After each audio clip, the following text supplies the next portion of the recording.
সাংসদ হিসেবে আমি সত্যিই সবিনয় কৃতজ্ঞতা জানাচ্ছি আল্লাহ রাব্বুল আলামিনের কাছে।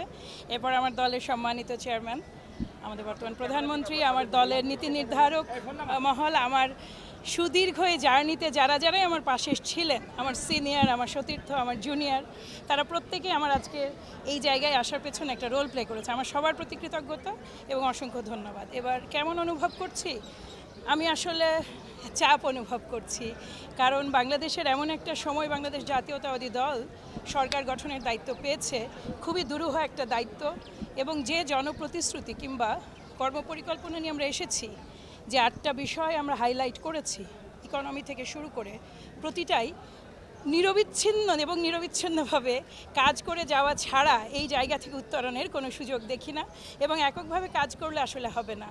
বাংলাদেশকে আগামীর বাংলাদেশে পৌঁছাতে হলে একটা ইনক্লুশন দরকার।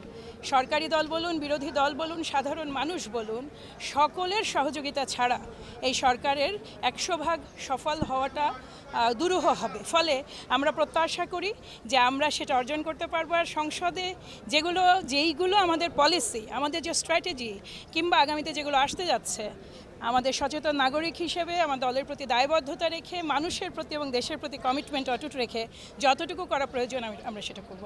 স্পেশালি আমার ক্ষেত্রে আমি প্রত্যাশী যে পারবো। ধন্যবাদ সবাই।